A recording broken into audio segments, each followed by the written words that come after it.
अस्सलाम वालेकुम दोस्तों, कैसे हैं आप सब लोग? उम्मीद करती हूँ ठीक होंगे और अल्लाह पाक आपको आगे भी ऐसे ही ठीक रखे। मुझे भी दुआ में याद रखिएगा। तो दोस्तों आज चाय तैयार है और हम भी आज की गपशप कुछ ख़ास लेकर आए हैं, क्योंकि इसमें है सब्र का मज़ा, वही सब्र जो हर दर्द को खामोशी से सहता है और मुस्कुराहट में बदल देता है। और इसके साथ आज हम बना रहे हैं बहुत ही आसान 3 चीज़ों से तैयार टी स्नैक्स, जिसको हम देसी पैनकेक कह सकते हैं या मीठे पकोड़े कह सकते हैं। और बारिश के मौसम में तो वाह! मज़ा आ जाता है, गरम-गरम चाय और ये पकोड़े। कहते हैं जब तक चाय ना हो, बात में वो बात नहीं होती, और जब तक सब्र ना हो, ज़िंदगी में मिठास नहीं होती। अगर सब्र ना होता, तो हमारी ज़िंदगी की खुशियों को हमारी ही नज़र लग जाती कि हमें कुछ बर्दाश्त करने की हिम्मत ही ना होती। ज़िंदगी अक्सर हमसे इम्तिहान लेती है, कभी किसी अपने के रूप में, कभी किसी किसी रास्ते के मोड़ पर, मगर जो सब्र करता है, वो कभी भी अकेला नहीं होता। सोचो ज़रा, छोटी-सी चाय की प्याली और इसके साथ एक अपना जो बस सुन रहा हो, ना मशवरा, ना फैसला, बस सुन रहा हो।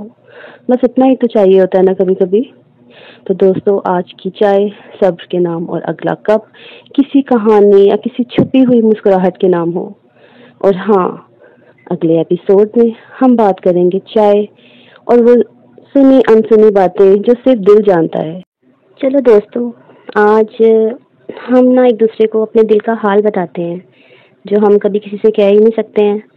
जैसे कोई ऐसी बात जो कोई अपना सुन नहीं सकता, कोई बर्दाश्त नहीं कर सकता, और हम बस अंदर ही अंदर घुट के उस बात को लेके बैठ जाते हैं।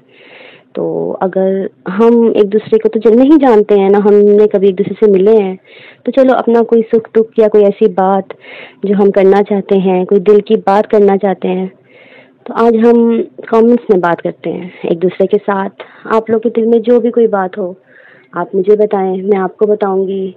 आपस में शेयर करेंगे, जो हम किसी से नहीं कह सकते वो आपस में कहते हैं। तो कोई भी ऐसी बात आप लोग के दिल में है तो मुझसे कमेंट में शेयर करें। तो दोस्तों, अपने कोई दिल की बात कमेंट में करिएगा और मेरे चैनल को लाइक, शेयर और सब्सक्राइब करिएगा। सबसे ज़रूरी आपका एक सब्सक्राइब है, जिससे आप मेरे साथ जुड़ेंगे, हम आपस में जुड़ेंगे। तो आप प्लीज़ एक सब्सक्राइब कर दें, सब्सक्राइब करना मत भूलिएगा, क्योंकि आपका एक सब्सक्राइब जो है वो मेरे लिए बहुत अहमियत रखता है। आपका कमेंट, आपका लाइक करना मेरे लिए बहुत अहमियत रखता है, क्योंकि मुझे मोटिवेशन मिलेगी कि हाँ कोई है। तो चलें, प्लीज़ एक सब्सक्राइब करें, लाइक करें और एक कमेंट ज़रूर करें। मैं वेट करूँगी। इंशाल्लाह मिलेंगे कल। अल्लाह हाफ़िज़।